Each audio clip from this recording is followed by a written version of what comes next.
Now, the purpose of the Bible is to testify of Jesus Christ. The Bible, from Genesis to Revelation, points to Christ. The Bible is true in a very strange way. What you do as an educated person is sample that structure that constitutes the sum total of the texts of our civilization. Because if those four things are true, that there's truth, that God exists, that miracles are possible, and the New Testament is reliable enough to let us know that the resurrection occurred, then Christianity's true. Because if Jesus rose from the dead, game over, Christianity's true. So, what is the food you give to the soul? It is reading the Bible, the Word of God. And I don't care who you are, you cannot live a victorious life if you neglect Bible reading and Bible study. But what we have at stake here is far more than that. You know, your life depends on this book. So read it. Numbers, chapter 3, Matthew Henry Complete Commentary this chapter.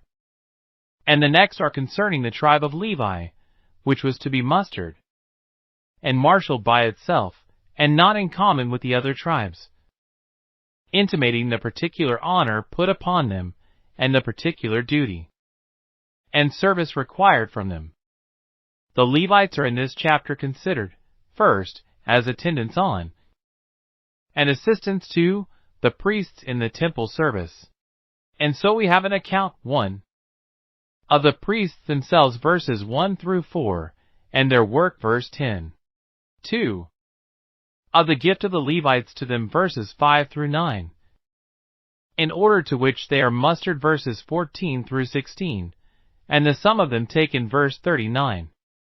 Each particular family of them is mustered, has its place assigned, and its charge, the Gershonites, verses 17 through 26, the Kohathites, verses 27 through 32, the Merarites, verses 33 through 39. Second, as equivalents for the firstborn, verses 11 through 13. 1. The firstborn are numbered, and the Levites taken instead of them, as far as the number of the Levites went, verses 40 through 45. 2. What firstborn there were more than the Levites were redeemed, verses 46, etc. Verses 1 through 13 here. First, the family of Aaron is confirmed in the priest's office, v. 10. They have been called to it before, and consecrated. Here they are appointed to wait on their priest's office. The apostle uses this phrase, Romans chapter 12, verse 7, let us wait on our ministry. The office of the ministry requires a constant attendance and great diligence, so frequent are the returns of its work, and yet so transient its favorable opportunities, that it must be waited on. Here is repeated what was said before chapter 1, verse 51. The stranger that cometh nigh shall be put to death, which forbids the invading of the priest's office by any other person whatsoever. None must come nigh to minister but Aaron and his sons only, all others are strangers. It also lays a charge on the priests, as doorkeepers in God's house, to take care that none should come near who are forbidden by the law. They must keep off all intruders, whose approach would be to the profanation of the holy things, telling them that if they came near it was at their peril, they would die by the hand of God, as Uzzah did. The Jews say that afterwards there was hung over the door of the temple a golden sword, perhaps alluding to that flaming sword at the entrance of the Garden of Eden, on which was engraven, the stranger that cometh nigh shall be put to death. Second, a particular account is given of this family of Aaron. What we have met with before concerning them is here repeated. 1. The consecration of the sons of Aaron, verse 3. They were all anointed to minister before the Lord, though it appeared afterwards, and God knew it, that 2 of them were wise and 2 were foolish. 2. The fall of the 2 elder, verse 4. They offered strange fire, and died for so doing, before the Lord. This is mentioned here in the preamble to the law concerning the priesthood. For a warning to all succeeding priests, let them know, by this example, that God is a jealous God, and will not be mocked. The holy anointing oil was an honor to the obedient, but not a shelter to the disobedient. It is here said, they had no children, providence so ordering it, for their greater punishment, that none of their descendants should remain to be priests, and so bear up their name who had profaned God's name. 3. The continuance of the two younger, Eleazar and Ithamar, ministered in the sight of Aaron. It intimates, 1. The care they took about their ministration, not to make any blunders. They kept under their father's eye, and took instruction from him in all they did, because, probably, Nadab and Abihu got out of their father's sight when they offered strange fire. Note, it is good for young people to act under the direction and inspection of those that are aged and experienced. 2. The comfort Aaron took in it, it pleased him to see his younger sons behave themselves prudently and gravely, when his two elder had miscarried. Note, it is a great satisfaction to parents to see their children walk in the truth. 3 John 4. Third, a grant is made of the Levites to be assistants to the priests in their work. Give the Levites to Aaron. Verse 9. Aaron was to have a greater propriety in and power over the tribe of Levi than any other of the princes had in and over their respective tribes. There was a great deal of work belonging to the priest's office, and there were now only 3 pairs of hands to do it all, Aaron's and his 2 sons, for it does not appear that they had either of them any children at this time, at least not any that were of age to minister. Therefore God appoints the Levites to attend upon them. Note, those whom God finds work for his will find help for. Here is 1. The service for which the Levites were designed. They were to minister to the priests in their ministration to the Lord. Verse 6. And to keep Aaron's charge. Verse 7. As the deacons to the bishops in the evangelical constitution, serving at tables, while the bishops waited on their ministry. The Levites killed the sacrifices, and then the priests needed only to sprinkle the blood and burn the fat. The Levites prepared the incense, the priests burn it. They were to keep not only Aaron's charge, but the charge of the whole congregation. Note, it is a great trust that is reposed in ministers, not only for the glory of Christ, but for the good of his church, so that they must not only keep the charge of the great high priest, but must also be faithful to the souls of men, in trust for whom a dispensation is committed to them. 2. The consideration upon which the Levites were demanded, they were taken instead of the firstborn. The preservation of the firstborn of Israel. When all the firstborn of the Egyptians, with whom they were many of them mingled, were destroyed, was looked upon by him, who never makes any unreasonable demands, as cause sufficient of the appropriating of all the firstborn thenceforward to himself. Verse 13. All the firstborn are mine. That was sufficient to make them his, though he had given no reason for it.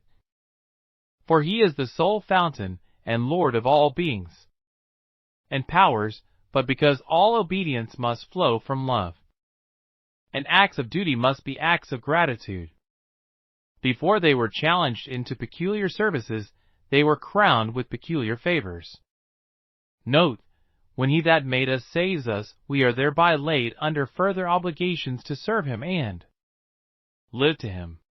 God's right to us by redemption corroborates the right he has to us by creation. Now, because the firstborn of a family are generally the favorites, and some would think it a disparagement to have their eldest sons servants to the priests, and attending before the door of the tabernacle, God took the tribe of Levi entire for his own, in lieu of the firstborn. Verse 12. Note, God's institutions put no hardships upon men in any of their just interests or reasonable affections.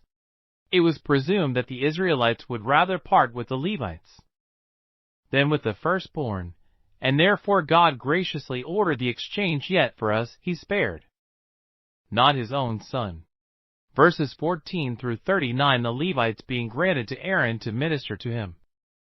They are here delivered to him by tale, that he might know what he had, and employ them accordingly. Observe, first, by what rule they were numbered. Every male from a month old and upward, verse 15.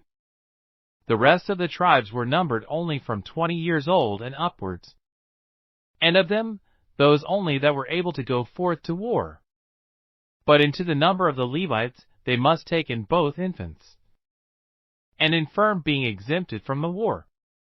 It was not insisted upon that they should be of age and strength for the wars, though it appears afterwards that little more than a third part of the Levites were fit to be employed in the service of the tabernacle, about 8,000 out of 22,000, chapter 4 verses 47 and 48, yet God would have them all numbered as retainers to his family, that none may think themselves disowned and rejected of God, because they are not in a capacity of doing him that service which they see others do him.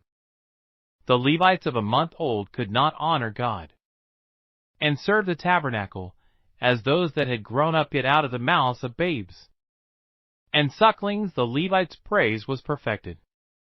Let not little children be hindered from being enrolled among the disciples of Christ. For such was the tribe of Levi, of such is the kingdom of heaven, that kingdom of priests. The redemption of the firstborn was reckoned from a month old, chapter 18 verses 15 and 16. Therefore from that age the Levites were numbered. They were numbered after the house of their fathers, not their mothers, for if the daughter of a Levite married one of another tribe, her son was not a Levite. But we read of a spiritual priest to our God, who inherited the unfeigned faith which dwelt in his mother and grandmother, 2 Timothy chapter 1 verse 5. Second, how they were distributed into 3 classes, according to the number of the sons of Levi: Gershon, Kohath, and Merari, and these subdivided into several families, verses 17 through 20. 1. Concerning each of these 3 classes we have an account, 1. Of their number. The Gershonites were 7,500. The Kohathites were 8,600. The Merarites were 6,200. The rest of the tribes had not their subordinate families numbered by themselves as those of Levi. This honor God put upon his own tribe. 2. Of their post about the tabernacle on which they were to attend.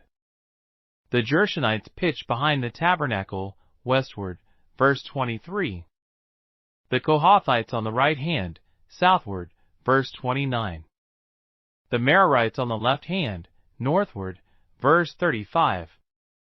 And, to complete the square, Moses and Aaron, with the priests, encamped in the front, eastward, verse 38. Thus was the tabernacle surrounded with its guards. And thus does the angel of the Lord encamp round about those that fear him, those living temples. Psalm chapter 34 verse 7. Every one knew his place, and must therein abide with God. 3. Of their chief or head. As each class had its own place, so each had its own prince. The commander of the Gershonites was Eliasaph, verse 24. Of the Kohathites Elizaphan, verse 30. Of whom we read Leviticus chapter 10 verse 4, that he was one of the bearers at the funeral of Nadab, and Abihu of the Merarites Zuriel, verse 35. 4. Of their charge, when the camp moved. Each class knew their own business, it was requisite they should. For that which is everybody's work often proves nobody's work.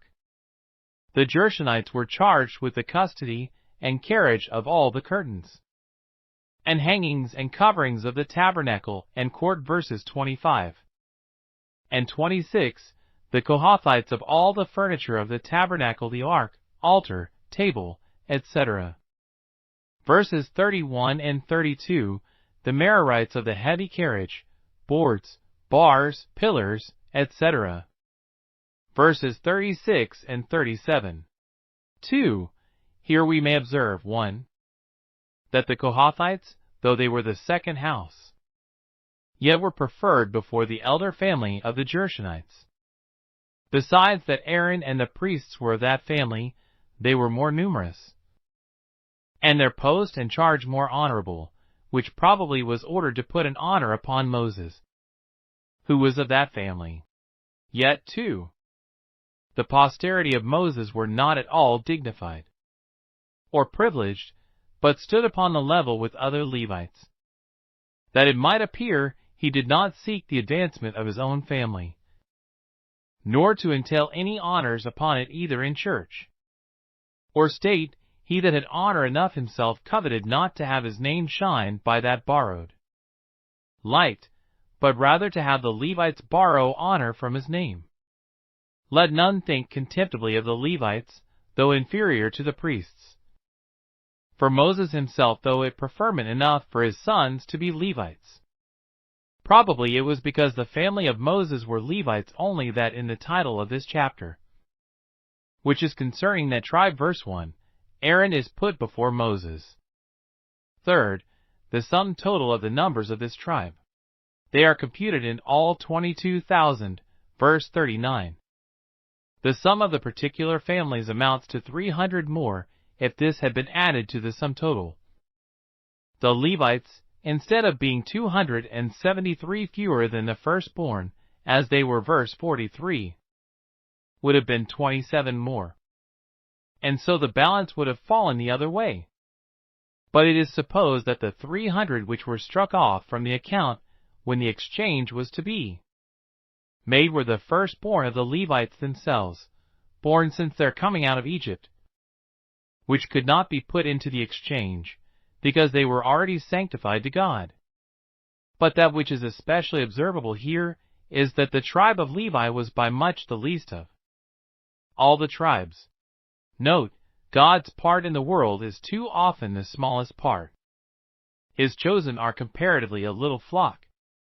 Verses 40 through 51 here is the exchange made of the Levites for the firstborn. 1. The firstborn were numbered from a month old, verses 42 and 43. Those certainly were not reckoned who, though firstborn, had become heads of families themselves, but those only that were under age. And the learned Bishop Patrick is decidedly of opinion that none were numbered, but those only that were born since their coming out of Egypt. When the firstborn were sanctified, Exodus chapter 13 verse 2. If there were 22,000 firstborn males, we may suppose as many females, and all these brought forth in the first year after they came out of Egypt. We must hence infer that in the last year of their servitude, even when it was in the greatest extremity, there were abundance of marriages made among the Israelites. They were not discouraged by the present distress, but married in faith, expecting that God would shortly visit them with mercy, and that their children, though born in bondage, should live in liberty and honor. And it was a token of good to them, and evidence that they were blessed of the Lord, that they were not only kept alive, but greatly increased in a barren wilderness. 2. The number of the firstborn, and that of the Levites, by a special providence, came pretty near to each other thus. When he divided the nations, he set the bounds of the people according to the number of the children of Israel. Deuteronomy chapter 32 verse 8. Known unto God are all his works beforehand, and there is an exact proportion between them. And so it will appear when they come to be compared. The Levites' cattle are said to be taken instead of the firstlings of the cattle of the children of Israel, that is, the Levites, with all their possessions, were devoted to God instead of the firstborn. And all there's for, when we give ourselves to God, all we have passes as appurtenances with the premises.